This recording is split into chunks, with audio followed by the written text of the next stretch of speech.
writes a biography of Che Guevara. And so he goes to Cuba to do his research. And he is subjected to the whole 9 yards, and comes back and includes a chapter. It's a big tome.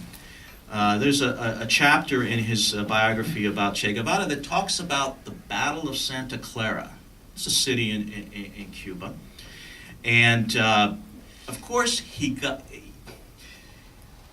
absolutely credulously goes down to Cuba and gets all of the information from Cuban commissars about the Battle of Santa Clara. That's his research. And so what he gets is a highly fictionalized account of the Battle of Santa Clara, where Che Guevara is presented as this heroic, absolutely militarily brilliant guerrilla general that vanquishes a massive Batista army because of his absolute guerrilla brilliance. Well, John Lee Anderson swallows it whole and includes it in his book on Che Guevara. But this is the problem. It doesn't stop there. An otherwise very respectable writer and opinion maker is Max Boot, who I believe is now affiliated with the Council on Foreign Relations. I read his writings, and very solid. He's right of center, and so he writes a book on guerrilla warfare. Huge book that's out now on the shelves, and he cites the Anderson book as his source to present a highly fictionalized account of Che Guevara's military prowess. So this was exposed by a Cuban-American author by the name of Humberto Fontova, who has written some brilliant books exposing all of these myths. And Humberto had gone and actually interviewed people who were there at Santa Clara the day of the battle. It turned out it was to be kind. It was referred to as a skirmish. It was in no way anything like any pitched battle. It was a cat and mouse little game that the guerrillas played with Batista's police forces and security forces. And the total casualties of that day, I think, were 6. But yet, here we have, otherwise, anybody in this room, I'm sure, would say, Max Boot, he's a reliable guy. I'll read his book on guerrilla warfare. But you're going to get an entirely fictionalized account of what happened that day. So, anyway, that is, again, the challenge for all of us, everybody in this room, because you're here because you care about freedom, you care about the historical record, you care about the people who are coming after us. And you want them to get a clear, unfictionalized account of the historical record. So in order to prepare them for their lives, in order to prepare them to make decisions about how best to maximize prosperity, human happiness of them and their families. Latin America today, let me just go briefly, 21st century socialism, as brought to us by the late Hugo Chavez. Obviously, old wine in a new bottle. What happened in Latin America and why we are still carrying this historical burden of these populists that pretend or want to convince everybody they're still animated by Marxist-Leninist thought.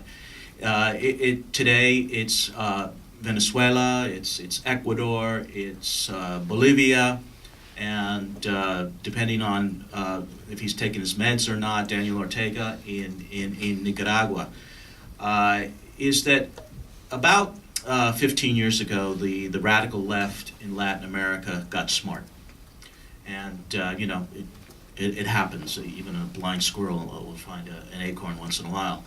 they figured out that shooting their way into power was not really working out too well. And so they began to understand that they could use the trappings of democracy, use the institutions of democracy, because as in Latin America, very nascent, very weak, very pliable, they could use the trappings, the mechanics of democracy to get into power. And as Ariel said, populism. They have exploited populism to get into the political game, to get into power by stoking resentments, stoking envy. And for example, well, and that's easy to understand if you know Latin America, because Latin America's biggest problem continues to be inequality of opportunity, inequality of economic standing. So they ride waves of resentments and envy into power, and once they get there, then they begin to hollow out what's left of any other institutions. They begin to write new constitutions that invest more power in the executive. They undercut separation of powers. They use the legal system and the corruptibility of the courts to squeeze the media and to also squeeze the opposition. So that these countries now are, even though they ostensibly can say, well, we were elected, they use that as a pretense to then impose the types of characteristics and what we know to be the authoritarian model, the totalitarian model. They're not there, obviously, on the totalitarian model yet, but they certainly do have a neo-authoritarian bent, whereby opposition is highly constrained. There is no outlet for opposition due to control of the media. Economies are centralized, more state ownership, driving out foreign investment, driving out U.S. companies, and again, refounding their countries on this nebulous model of 21st socialism. The good news is that we can be confident that the contradictions of such systems will inevitably catch up with them. But again, the United States policy should be obviously to make sure our friends succeed, and don't provide any succor to our enemies. Right now, after all of the insults, after blaming the United States for giving Chavez his cancer, for blaming U.S. officials with trying to assassinate him, Chavez's successor, Nicolás Maduro, the Obama administration is still bending over backwards to restore relations with Venezuela. And that is just sending a terrible signal throughout the hemisphere. With that, I'll stop, because I know we are running up on Our final speaker of the afternoon will be Dr. Yang John Lee, who, as you know, who were there at the ceremony this morning, is the recipient of the 2013 Truman Reagan Medal of Freedom. Dr. Yang has been a tireless advocate of freedom and democracy, as founder of the Foundation for China in the 21st Century and president of Initiatives for China. And he's an inspiration to all who love liberty and are committed to the freedom and independence of all peoples. So please, Dr. Yang. Thank you, Dr. Edwards. Good afternoon. Hear me well? Okay. And first thing I want to say is communism is not legacy in China. It is everyday reality. And people at this foundation, of course, believe in free market capitalism. And many people in this country mistake China's economy for a free market. So I'm telling you, there's no such a thing as free market in China. And I will tell you what it is and how it came into being briefly. So the communist rule can be roughly divided into 3 periods. First one, from 1949, when communists took power in China, to late 70s, when Deng Xiaoping began the reform. Then the second period, the beginning of the reform to Tiananmen Square massacre. And the third would be the Tiananmen massacre till this day. In the first 30 years of CCP's rule in China, I said in my speech today, it conducted the cruelest theft of private property and built a totalitarian central planning system which resulted in 36 million deaths of starvation during the Great Leap Forward, including 3 my direct family members.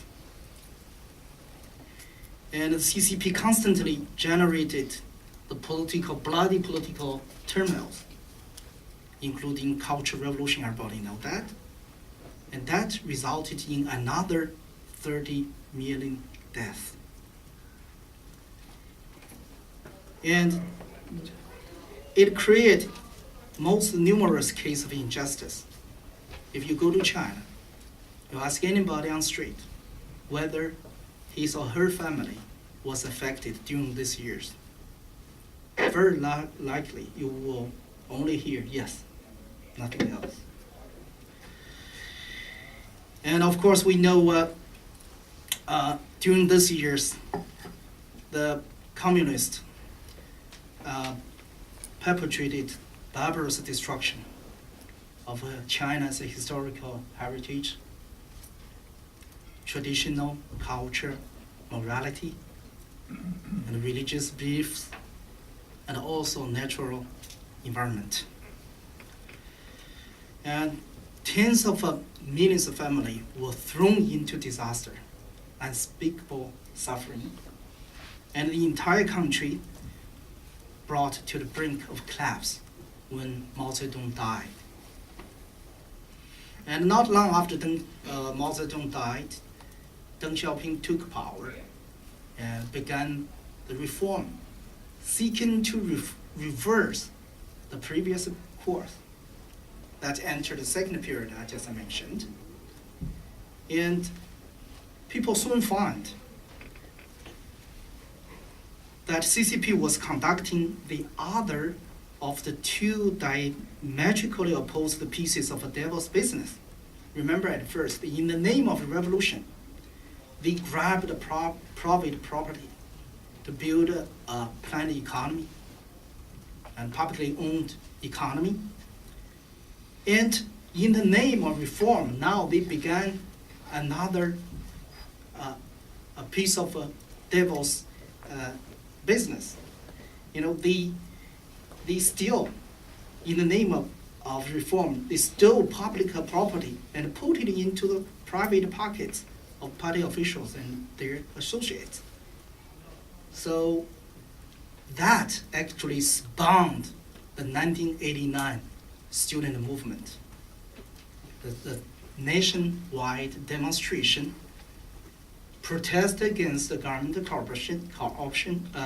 corruption, and demanding for freedom and democracy. So that's the second period. And that demonstration, the movement ended in bloodshed of Tiananmen Square. A Tiananmen Square massacre, I mean. And over the 24 years since Tiananmen Square, the CCP has established, which I called 2 China structure. in China, actually, there are two separate societies. The separation has come to a degree which is unprecedented, which I have not seen in any country in my life. How that came into being. The Tiananmen massacre created a strong sense of fear and dismay of general politics among the ordinary people in China. But it also created a sense of fear and a crisis within the communist regime because it had brought unprecedented public awareness to human rights and democracy. The regime had to face a totally different international domestic reality and resort to tactics to maintain the stability. The subsequent disintegration of the Soviet Union and the Eastern European bloc cast even heavier cloud on the party officials at all levels. They all began to doubt how long our flag will fly, the red flag. But shortly after Deng Xiaoping's famous Southern inspection tour in 1992, the communist officials at all levels realized the three realities. First, the Chinese Communist Party's stay in power has nothing whatsoever to do with the communist ideology. Second, economic growth means everything. That is, continued economic growth is the last best hope to keep CCP ship afloat. Third, in order to uphold the one-party dictatorship, it had to rely once again on capitalizing on the dark and evil side of human nature, spoiling the elite in exchange for their loyalty. Therefore, the corruption of the powerful elite now became accepted, endorsed, even demanded. Within the understanding of these three realities, the communist officials developed an undocumented but almost unanimously accepted code of conduct, rather code of corruption.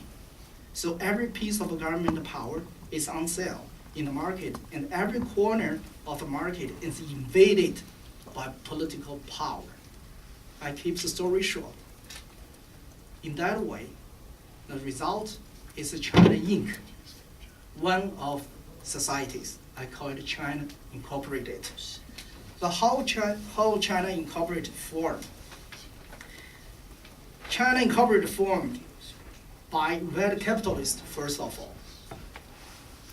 And second, through the marriage between power and capital. So, before that, the sole holder, the stockholder of China Inc. are Communist Party officials. Now, during these years, in 1990s, they opened a share of China Inc. to capitalists, domestic and international, and it involved a lot of American businessmen in China, doing business in China. And they take advantage of a low human rights standard. A lot of capitalists love it.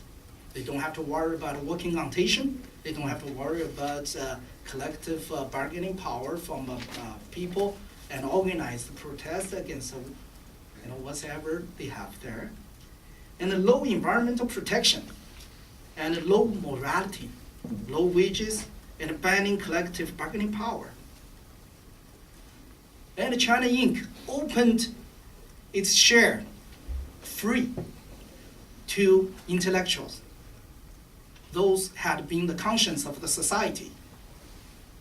And because of the terror imposed after Tiananmen Square massacre and the piece of action from China Inc., many intellectuals, elite intellectuals, became cynical and become a part of China Inc. So in today, it's China. That's what we have. That's not free market.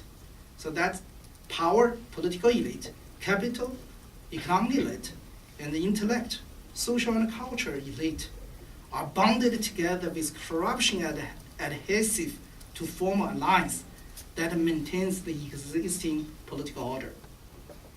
So this group tried very hard in past years to project the image to the whole world, dazzling the whole world with the wealth, high-rises buildings in Beijing, Shanghai, power, glory, that the outside observers believe they are the China. They represent China. But the truth is, there's another society consisting of everybody else. I call it, in some of my talks, I call it China of citizens, not citizens. Actually, that's based on a real story. Because in the eyes of officials, the arrogant officials, the ordinary people, the powerless, are just shit in front of them. And that is circulated in Chinese website. So I come up with the term. So another China is a China of citizens. But I don't want to repeat that because I want to reserve my respect for my fellow citizens back in China. So I call it another China. So that's the two China structure. And how the communist regime keeps this structure. This is not free market. So if you believe in free market, China has no such a thing. And how the Chinese regime keep this structure? Let me first, before that, to tell you a little bit how these two China diverge. How two China diverge.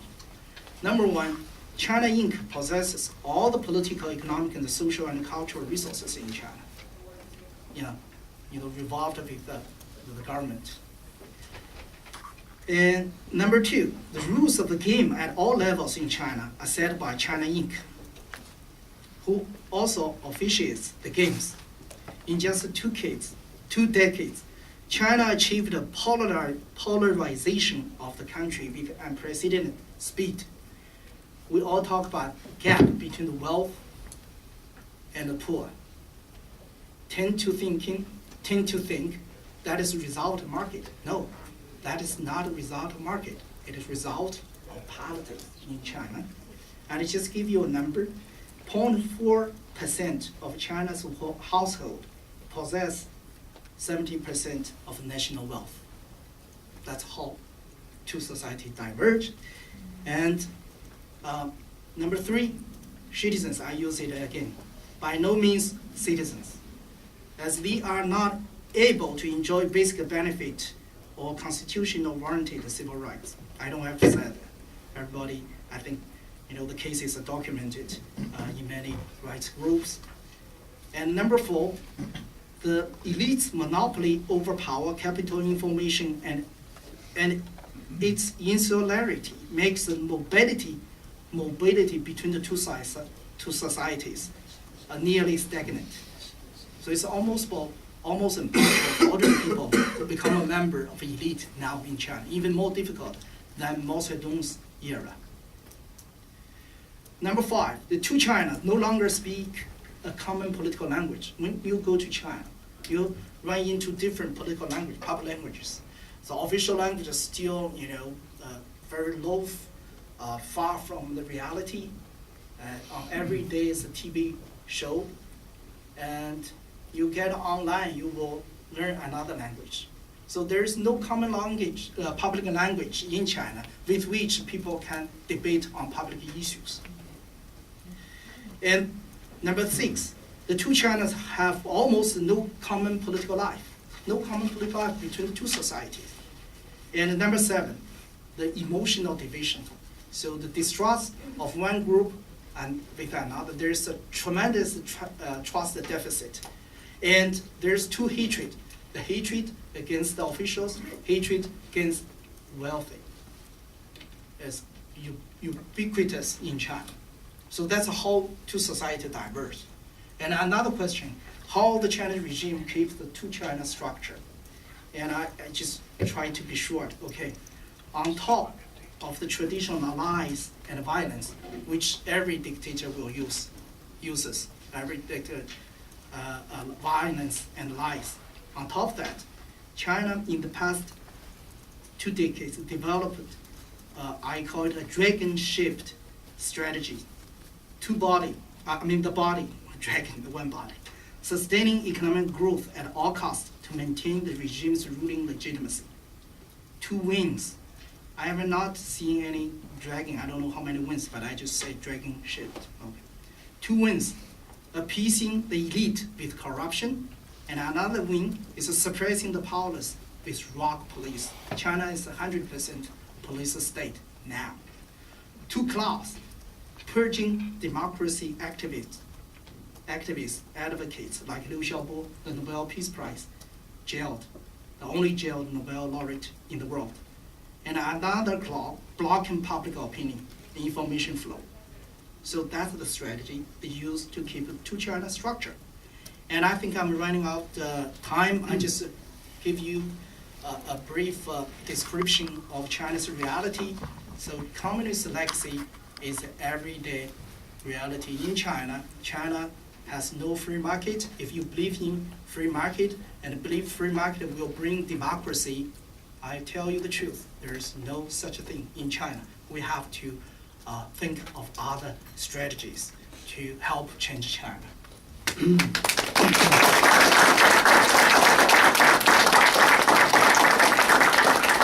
Well, we have been given much to think about from our panelists today.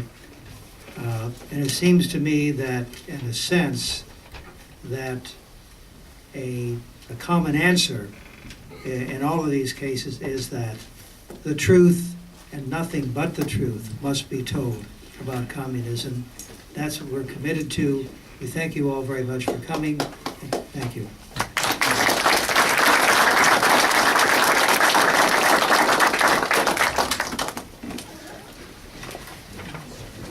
I guess no time for questions? Yeah, or- question. Yes. Do we have any questions? Time for questions? Dr. Edwards. Dr. Edwards. Any questions? Any? No?